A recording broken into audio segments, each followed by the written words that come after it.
Bonjour à tous les supporters, j'espère que vous allez bien, c'est Fabien, on se retrouve pour un nouveau podcast, le 5e de cette série des Grands Prix qui est consacré cette semaine au Skate America qui a eu lieu ce week-end à Lake Placid.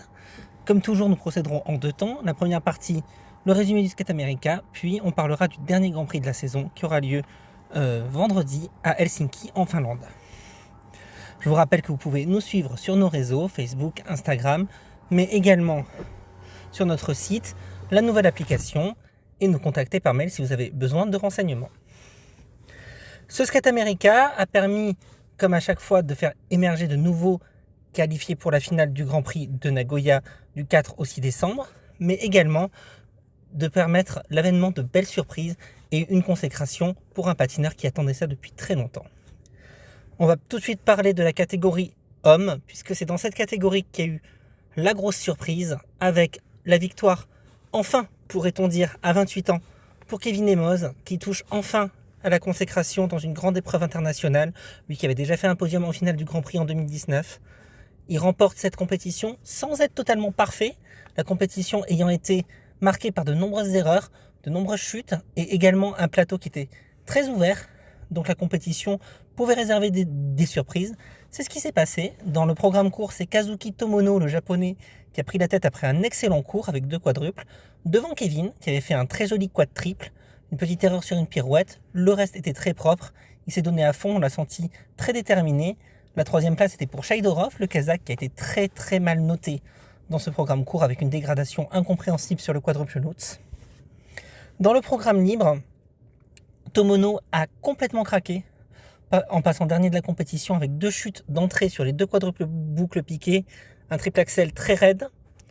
Il a rétrogradé à la 8e place du programme libre et au 3e rang final, il a encore une fois raté l'occasion et a fléchi mentalement au moment de remporter un Grand Prix, comme ce fut le cas notamment l'année dernière. Shaidorov, lui, gagne le programme libre, mais n'a pas été parfait, avec la combinaison triple axel quad salco comme à son habitude parfaite, mais ensuite le quad lutz nickel, mais 2 grosses chutes sur le quad flip et sur le quad piqué. Le dernier quad piqué est en avant, les juges ne se gênent pas pour dégrader, lui mettre des notes de composantes assez basses par rapport à son niveau. Il gagne le libre, mais ça ne suffit pas à passer devant Kevin. Kevin qui fait donc 2e du court, 2e du long, mais ça suffit pour s'imposer de très peu, avec un programme libre où, sans être parfait, il a tenu du début à la fin. On le sent très déterminé sur cette compétition. Il voulait se battre jusqu'au bout, même s'il ne jouait pas la finale à cause de 10e place au Skate Canada. Le premier quadruple est en avant, mais est tenu. 2e quad enchaîné, double boucle piqué. Une erreur un petit peu évitable, celle-ci, sur le lutz qui est retourné. Le 2e triple axel est avorté, mais globalement, en composante, il était nettement au-dessus de tout le monde, à part de Jason Brown, comme souvent très surnoté. Mais on a senti, notamment dans la dernière minute, une vraie rage, une vraie envie d'aller chercher cette victoire et de mettre la pression. Contrat rempli, belle victoire, même s'il n'est pas en finale, ça lui donne beaucoup de confiance pour la suite. On a hâte de le voir aux nationaux, puis aux Europes et au monde. On peut souligner la 10e place de Luke Economides qui nous a présenté un nouveau programme libre sur Clair de Lune, malheureusement trop handicapé par des réceptions en avant, notamment sur le triple axel. On l'a senti très fatigué à la fin de son programme.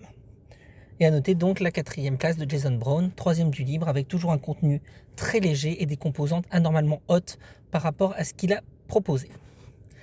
Dans la catégorie couple, on attendait un joli duel entre les Japonais Miura Kihara et les Géorgiens Metalkina Berudava. Ce sont les Géorgiens qui ont pris la tête après le programme court, après un programme parfait, avec un record personnel devant les Japonais qui ont commis une erreur sur le triple boucle piqué.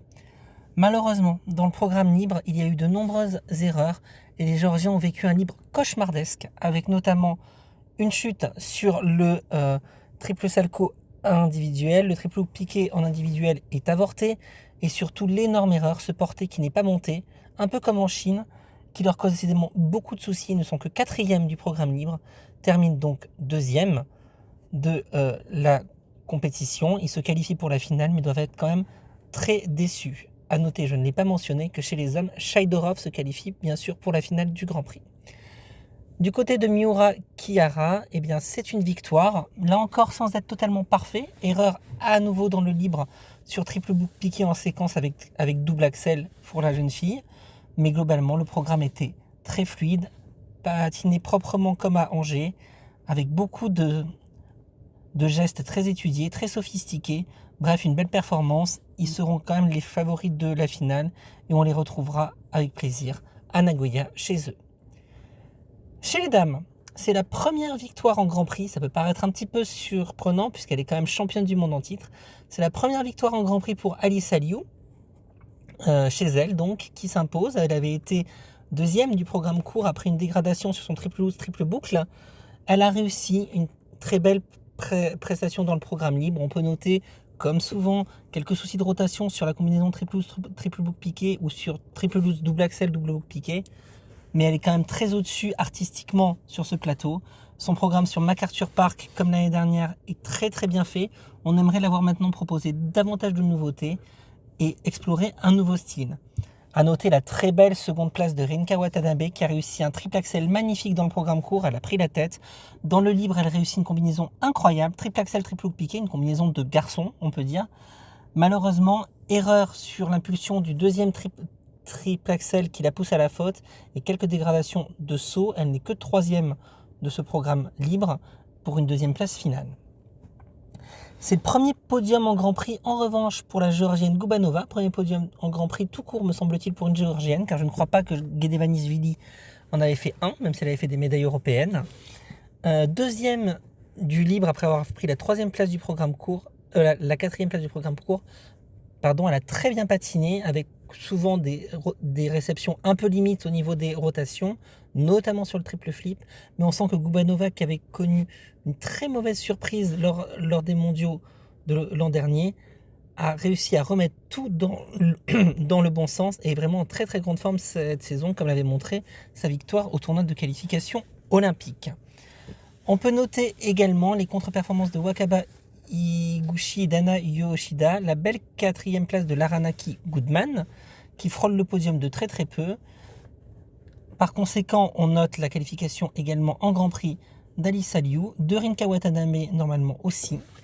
Et on peut noter côté français la très belle 7e place de Léa Serna, qui a été consistante sur l'ensemble de la compétition avec un trip-trip dans le programme court, triple hook piqué, même s'il y a eu un petit accro sur le flip. Et dans le long, c'est un petit peu à cette image-là, avec un nouveau costume sur l'hymne à l'amour, 5 triples sauts, dont 2 flips et 2 loots. On peut noter, malheureusement, comme petite erreur, un double hook piqué à la place du triple. Mais globalement, très très belle prestation, artistiquement très aboutie. On sent Léa beaucoup plus décontractée et ça fait plaisir. On a hâte de la revoir au championnat de France où elle jouera peut-être la qualification pour les Jeux. En ce qui concerne la danse sur glace, pas de surprise, les grands favoris Chuck Bates s'imposent avec 2 prestations nettement plus abouties. Et c'est normal qu'en Coupe de Chine, où ils avaient été un petit peu en difficulté sur le programme long, là le cours est au niveau de ce qu'ils ont fait en Chine, quoique encore un petit peu poussif. En revanche, sur le libre, c'est beaucoup plus abouti, beaucoup plus de caractère. La robe convient mieux à Madison, il y a plus de vitesse. Il se réaffirme comme des prétendants sérieux au podium olympique, voire mieux. Et sur ce skate américain, ils ont marqué leur territoire. La deuxième place, elle est pour Marjorie Lajoie et Zachary Laga, qui nous laissent un peu sur notre faim. Ils font toujours à peu près la même chose. Ils sont toujours très bien notés par les juges. Que ce soit dans la danse courte où ils n'auraient jamais dû être second, ou dans la danse libre où il y a beaucoup de tampons entre les deux patineurs, mais là encore ce n'est pas sanctionné. Avec cette deuxième place, ils réalisent leur meilleur score de la saison, se qualifient pour la finale en compagnie de Chuck Bates. Et franchement, c'est un petit peu surprenant. En troisième place, on retrouve Lopare et Fabriceau, qui ont réussi, eux, une belle danse courte, qui auraient dû être deuxième, et un bon libre. C'est un nouveau podium en Grand Prix pour eux. Malheureusement, ça ne suffira pas pour se qualifier en finale à cause de cette troisième place. La deuxième place les aurait sans doute qualifiés. Et en quatrième place, on peut retrouver de très très bons Loïcia Demougeot et Théo Lemercier qui ont très très bien réussi cette compétition. Quatrième place, c'est leur meilleur résultat en Grand Prix qu'ils égalent. Très bonne danse rythmique, un excellent libre sur League of Legends où ils ont su tenir face aux Américains Carrera Ponomarenko. Aucune erreur contrairement à la compétition disputée en Chine. C'était vraiment de la belle ouvrage pour nos parrains du club qui progressent d'année en année et pourraient, pourquoi pas, batailler avec Lopare et Fabriceau pour le dernier ticket olympiques. On peut noter pour leur second Grand Prix que Céline Nafradji et Jean Fourneau, sans commettre d'erreur, ont semblé quand même très poussifs, encore un peu timorés, notamment sur la danse courte. La danse libre était mieux maîtrisée, mais pas soutenue par les juges. C'est un petit peu dommage. Néanmoins, cela leur fait de l'expérience et ils seront à suivre eux aussi au championnat de France à Briançon, pour lesquels, je précise, la billetterie vient d'ouvrir. Voilà pour le Scat America. La semaine prochaine, dernier Grand Prix en Finlande, derniers tickets également qui seront distribués, avec un plateau intéressant dans beaucoup de disciplines, notamment en danse sur glace, où on aura Laurence Fournier-Baudry et Guillaume Cizeron qui, après Angers, voudront continuer à marquer leur territoire et se qualifier, face à des prétendants sérieux pour le podium, Piper Gills et Paul Poirier, les Canadiens. On retrouvera également les Espagnols Smart Dick, qui avaient un petit peu raté leur coupe de Chine, et les prétendants à la finale, Zingas Kolesnik, les inattendus américains. On surveillera également les Shibutani, qui sont très très décevants pour leur retour, mais qu'on attend au mieux en Finlande. En couple, on aura les Allemands Minerva Fabian Hase et Nikita Volodine qui seront les grands favoris de cette compétition pour se qualifier. Ils seront opposés aux Italiens Ghilardi Ambrosini et aux Américains Kaim Oshii, qui ont fait un bon début de saison. Chez les garçons, ce sera sans doute la compétition à suivre, avec un face-à-face très très attendu entre Yuma Kajiyama, médaillé mondial, et Adam Siawimfa, qui s'est bien rassuré à Angers. Un face-à-face au sommet, on l'espère. Adam pourra marquer son territoire, peut-être battre Kajiyama pour la première fois depuis bien longtemps et se qualifier en finale, on l'espère. On retrouvera face à eux quand même du très très lourd, avec notamment Sota Yamamoto, avec Matteo Rizzo ou encore Jason Brown. Chez les dames, alors là, la compétition sera vraiment très très dense. On aura une Française engagée, Lauryn Shield, qui essaiera de confirmer sa belle 5e place obtenue à Angers. On aura surtout 2 Américaines très en forme, Brady Tennell et d'autant plus Amber Glenn, qui elle l'a emporté en Chine et visera la qualification pour la finale, avec peut-être un triple axel ou 2, on ne sait pas encore. Mais on aura également une grosse armada japonaise avec Rino Matsuike, Ryom Sumiyoshi qui peut se qualifier pour la finale, Monoshiba également, et côté belge, le 2e Grand Prix de Loena Hendricks, qui a réussi un podium pour son retour dans ce Grand Prix et qui sera, pourquoi pas, une candidate au podium et peut-être à la finale. Cette fois-ci, les horaires seront beaucoup plus accessibles pour nous Français, avec un début à 13h30 vendredi sur Eurosport, donc des horaires européens. Et on n'aura pas besoin de se lever tôt ou de se coucher tard. Donc on compte sur vous pour suivre cette compétition. On compte sur vous bien sûr pour continuer à suivre et à soutenir le club via nos réseaux sociaux, Instagram, Facebook, la nouvelle application du club, le site officiel, mais également à nous rejoindre et à nous contacter par mail si vous le souhaitez. Voilà, j'espère que ce podcast vous a plu. Je vous souhaite une très très bonne journée à tous et à très bientôt pour de nouveaux résultats. Au revoir.